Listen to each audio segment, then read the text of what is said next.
नमस्कार, मी आहे पूजा आणि तुम्हा सगळ्यांचं आपल्या या चॅनलमध्ये म्हणजेच पूजाची दुनिया या चॅनलमध्ये खूप खूप स्वागत आहे. आणि तुम्हा सगळ्यांना श्री स्वामी समर्थ. कसे आहात तुम्ही? मस्त आहात ना? मस्तच असायला हवं. तर आपल्या गृहिणीची सकाळ ही कामापासूनच होते आणि संपतेसुद्धा, म्हणजे दिवस संपतोसुद्धा आपला कामावरतीच. पण ह्या सगळ्या गोष्टी करताना आपण आपल्या स्वतःसाठी सुद्धा वेळ किती काढतो हे आपल्यावरती डिपेंड आहे. कारण कामं तर रोज ही आपली असतातच आणि तीच ती कामं असतात. घरातला पसारा आवरा, स्वयंपाक बनवा, रोजची जी आपली कामं आहेत. पण या सगळ्या कामामध्ये ना आपण आपल्यासाठी सुद्धा वेळ काढायला हवा. पण माझंही असं आहे ना की जेव्हाही कधी मग थोडासा मोकळा वेळ मिळाला ना की मग मी लगेच थोडं साफसफाई करायला लागते. आणि घर म्हटलं की ह्या गोष्टी चालतातच आपल्या, कारण आपण त्या घरामध्ये राहतो आणि त्यामुळे ह्या सगळ्या गोष्टी आपल्याला व्यवस्थितरित्या कराव्याच लागतात. आणि कसं ना कधी आपली मानसिकता चांगली ठेवण्यासाठी आपल्या आजूबाजूचं वातावरणसुद्धा फार महत्त्वाचं असतं. जसं आपल्या घरातलंच वातावरण बघा ना, सगळा पसारा असला की घर कसं एकदम असं भकास आणि निराश वाटतं. कारण सगळीकडे पसारा असू द्या आणि आपल्या गृहिणीशिवाय आपल्या घरातला पसारा कोणी आवरूही शकणार नाही आणि कोणी आवरतही नाही. कारण बाईला होम मिनिस्टर असंच म्हणत नाही, गृहमंत्री खातं आपल्याकडे आहे. आणि आपण आपल्या घरातली प्रत्येक गोष्ट किती छान पद्धतीने पार पाडतो ना. खरंच एक स्त्री ना ही किती मल्टी टॅलेंटेड असते. म्हणजे एकच स्त्री एकसाथ किती कामं करते ना. घर सांभाळणं, माणसं सांभाळणं, त्यानंतर जबाबदाऱ्या, सगळ्या गोष्टी व्यवस्थित करणं, हे काही असं ऐऱ्या-गैऱ्याचं काम नाही आहे. आणि ह्या सगळ्या गोष्टी करताना ना आपण आपलीसुद्धा काळजी घ्यायला पाहिजे. कारण कसं आहे ना, आपण जर स्वस्थ आहोत ना तर सगळ्या गोष्टी छान आणि मस्त राहतील. नाहीतर आपल्याला थोडंसं आपली तब्येत खराब होऊ द्या किंवा आपल्याला काही त्रास होऊ द्या, काही दुःख होऊ द्या, घरामध्ये सगळा पसारा जसाच्या तसाच राहतो. आणि माझ्यासोबतसुद्धा तसं काहीतरी झालं. तब्येत ठीक नसल्यामुळे घरातली भरपूर कामं पडली होती आणि एक काम केलं की दुसरं काम तिकडे बोलावतंच. तर सगळ्यात आधी या ठिकाणी बेडशीट चेंज करून घेतली मी. कारण बेडशीट ना मी दर आठवड्याला चेंज करतेच. कारण स्किनचे प्रॉब्लेम, केसांचे प्रॉब्लेम हे त्यामुळे भरपूर असे होतात.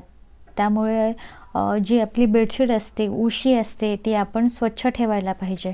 आणि माझ्यासुद्धा स्किनला काय झालं आहे काय माहिती, एवढी स्किनवरती मोठमोठे पिंपल्स येत आहेत ना आणि एवढे केस गळत आहेत ना माझे की मला पण कळत नाही. आता तर मी छानपैकी मस्त तेल बनवलं, शॅम्पू बनवलं, म्हटलं आता वापरून बघू.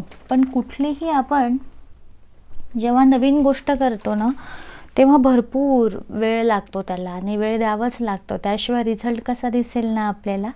तर वेळ तर मी मला देत आहे, बट ज्या काही बेसिक गोष्टी आहेत ना आपल्या, जसं आपण कंगवा कुठला यूज करतो, त्यानंतर आपलं ज्या झोपण्याची आपल्या गादीवरती जी उशी आहे ती किती क्लीन आहे, ती किती स्वच्छ आहे, ह्यासुद्धा गोष्टी खूप महत्त्वाच्या आहेत. नाही तर कधी काय काय काय होतं ना, आपण फार मोठ्या गोष्टींकडे लक्ष देतो आणि छोट्या छोट्या गोष्टींकडे लक्ष देत नाही. तर त्यामुळे काय होतं ना, मग प्रॉब्लेम असतो काही आणि आपण त्या गोष्टींवरती इलाज करतो काही वेगळं. तर असं ना हो. तर त्यामुळे मी माझ्या आयुर्वेदिक सगळ्या गोष्टी करतेच, पण सोबत ह्यासुद्धा हायजीन, स्वच्छता हे सुद्धा मी याच्याकडे सुद्धा बघते आहे. कारण ह्यासुद्धा गोष्टी महत्त्वाच्या आहेत. पण कसं असतं ना, खरंच लग्न झाल्यावर बाईचं आयुष्य खूप बदलतं. लग्नाआधी काही स्किन प्रॉब्लेम नव्हता, काही केसांचा प्रॉब्लेम नव्हता. लग्न झाल्यावर ते का सुरू झालं सगळं काही कळत नाही. खरंच लग्नाआधीचे दिवस किती छान होते ना. आईबाबाकडचे दिवस, कुठल्या गोष्टीचं टेन्शन नाही, कोणी म्हणणारं नाही, कोणी बोलणारं नाही आणि मस्त दिवस होते ते. पुन्हा आठवणी आल्या ना, की असं वाटतं पुन्हा त्या वर्षांमध्ये जा, छान पुन्हा ते जीवन जगावं.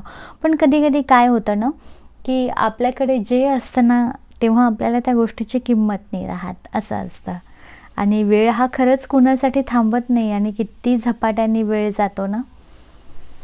फार बदल पटापट आयुष्यामध्ये घडतात. हे आपल्याला लग्न झाल्यावरती कळतं. कारण आई-बाबांकडे आपल्याला ना जबाबदाऱ्या जास्त माहिती असतात. पण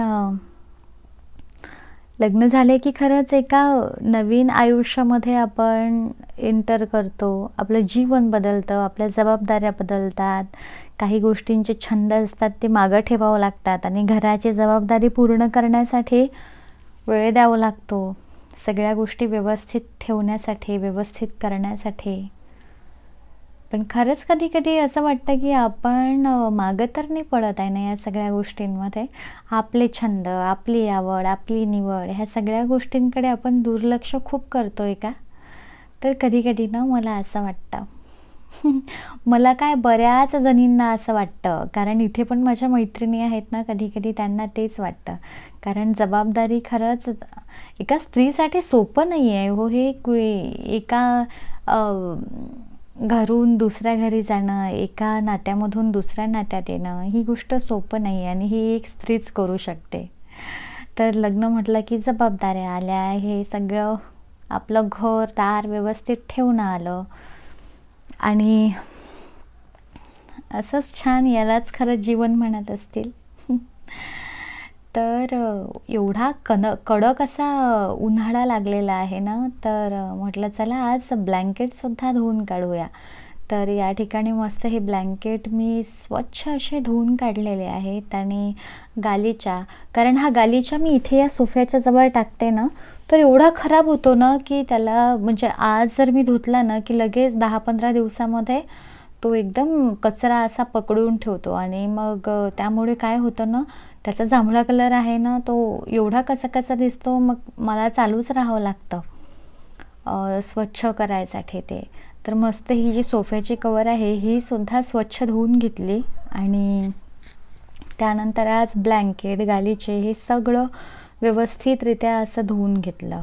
आणि खरंच जेव्हा आपण हे व्यवस्थित धुवून ह्या गोष्टी जेव्हा ठेवतो किंवा लावतो ना, तेव्हा खरंच इतकं छान वाटतं ना आणि मस्त वाटतं घरामध्ये सुद्धा. कारण सगळं एकदम चकचकीत दिसतं ना त्यामुळे. पण मग एवढंही जर चकचकीत करत बसलो तर भरपूर वेळ जाते. तर त्यामुळे मी काय करते ना, मी एवढं एकखट्ट्या काढत नाही. काही गोष्टी आज करते, काही गोष्टी उद्या करते. तर मी असं रोज थोडं-थोडं काही ना काही काम काढत असते. जेणेकरून एकाच दिवशी माझ्यावर कुठल्याच प्रकारचा कामाचा लोड जास्त आला नाही पाहिजे. तर त्यामुळे मी हळूहळू एक-एक गोष्ट करायला घेते. जसं आज हा सोफ्यावरची कवर, गालिचा, बेडशीट, ब्लँकेट हे सगळं धुवून व्यवस्थित त्या ठिकाणी लावून दिलं आणि उद्या परवा मी किचन क्लीन करणार आहे. असं मी एक-एक कोपरा घेते. म्हणजे जेणेकरून कसं ना, आपलं कामही होतं आणि आपल्याला टेन्शन येत नाही. नाहीतर काय होतं ना, कधी-कधी आपण काढतो खूप सगळं सामान, मग ते करायला आणि ठेवायला फार जड जातं आपल्याला, कठीण जातं. तर त्यामुळे अशा आपण एक-एक पोर्शन जर असा काढला ना, एक-एक सेक्शन जर आपण घेतला ना, तर आपल्याला करायला सुद्धा सोपं जातं आणि आपल्याला टेन्शन पण येत नाही. कारण रोजची कामं करून ह्या सगळ्या एवढ्याही गोष्टी करणं हे काही प्रत्येक गृहिणीसाठी काही सोपं नाही आहे. कारण प्रत्येक गृहिणीची कामं वेगवेगळे असतात. सगळ्या गोष्टी व्यवस्थित कराव्या लागतात. तर मी असं त्यामुळे अर्धे-अर्धे कामं करत असते. तर खरंच हे ब्लँकेट मी जेव्हा सुकल्यानंतर घेऊन आले ना आतमध्ये त्याची घडी करायला, इतकं क्लीन दिसत होतं ना ते आणि त्याच्यामधला जो पांढऱ्या कलरचा हा शेड आहे ना, हा पण इतका मस्त दिसत होता ना आणि सुगंध पण इतका छान येत होता त्याचा. तर असे हे ब्लँकेट पण मस्त स्वच्छ धुवून घेतले. तर आणि आता ऊन जरा जास्त आहे ना, तर वॉशिंग मशीनमध्ये तसंही ते थोडंसं सुकून निघतंच आणि उन्हात टाकलं की खूप फरक पडतो आणखी. आणि तशाच मी ह्या ज्या उषा आहेत ना, ह्याही उन्हामध्ये टाकून दिल्या होत्या, कारण त्याची कव्हर मी काढलीच होती, तर म्हटलं चला उषा पण टाकून देऊ. कारण असं म्हणतात की सगळ्यात जास्त घाण किंवा जंतू जर असतील ना, तर उशीमध्ये असतात. कारण आपण त्याला ना ऊन देत ना काही, म्हणजे त्याची कव्हर काढल्यानंतरची गोष्ट. तर त्या कव्हर काढल्यानंतर ना, उशीची खोळ काढल्यानंतर ना, त्याला आपण छान मस्त ऊन द्यायला पाहिजे. कडक उन्हामध्ये त्या सुकवायला पाहिजे, जेणेकरून त्याच्यामधले जे घाण किंवा जंतू असतील तर ते मरून जातील. तर गालिचा इतका सुंदर दिसत होता ना हा, आणि हा कलर पण मस्त या सोफा कवरला साजेसा झाला आणि स्वच्छ निघाला गालिचा. आणि मस्त हे असं कामं माझे झाल्यानंतर मग आली संध्याकाळी दिवे लावणीची वेळ. आणि छानपैकी जे माझे नित्य सेवा आहे ती करून घेतली. देवाजवळ दिवा लावून घेतला, अगरबत्ती लावली. आणि हे सगळं करण्याचं बळ ना खरं इथूनच मिळतं आपल्याला. आणि आपण फक्त देवपूजा म्हणजे देवांची आंघोळ करणं आणि बस दिवा लावणं, ह्या गोष्टी तर ही तर पूजा आहेच, पण थोडीशी आपण जर मानसपूजासुद्धा केली ना, की तिथले तिथे बसून छान जेही कुठलं आपल्याला स्तोत्र वाचायचं असेल ते स्तोत्र, त्यानंतर थोडा नामजप, त्यानंतर एक माळ तरी आपण जपमाळ घ्यावी देवाची, जेणेकरून आपलं मन पण छान राहतं आणि आपल्या घरामध्ये पण हे सगळे जे देवाचे जे मंत्र असतात ना, ते छानपैकी मस्त फिरतात, जेणेकरून आपले वास्तू पण आपल्याला तथास्तु म्हणेल. तर संध्याकाळची ही वेळ, आणि खरंच इतकं छान वाटतं ना संध्याकाळी दिवे लावणीची वेळ झाली की. आणि माझा बराचसा वेळ इथे जातो, कारण इथूनच सगळी गोष्ट करण्याची शक्ती मिळते आणि ऊर्जा मिळते. आणि बाहेर पण तुळशीजवळ दिवा लावून घेतला होता, आणि वातावरण पण खरं इतकं मस्त होतं ना, कारण उन्हाळ्यामुळं थोडा उशिरा अंधार होतो आणि हवा पण खूप राहते. तर छानपैकी मस्त इथे मी तुळशी मातेच्या जवळ पण मस्त दिवा लावून घेतला. तर आणि संध्याकाळीसुद्धा छान घरामध्ये मस्त मंत्र लावले ना, की वातावरण कसं ना प्रसन्न होऊन जातं. आणि इथे हा व्ह्यू इतका छान येत होता ना, वरती मस्त चांदोमामा आणि अर्धा उजेड, हे असं इतकं छान वाटत होतं ना. तर आजचा दिवस माझा थोडा असा जास्तीच्या कामामध्ये गेला, तर छान संध्याकाळी इतकं मस्त प्रसन्न वाटत होतं. तर असा माझा आजचा हा दिवस गेला. आवडल्यास चॅनलला लाईक करा, शेअर करा आणि हो, सबस्क्राईब करायला विसरू नका. आणि तुम्हा सगळ्यांना पुन्हा एकदा श्री स्वामी समर्थ.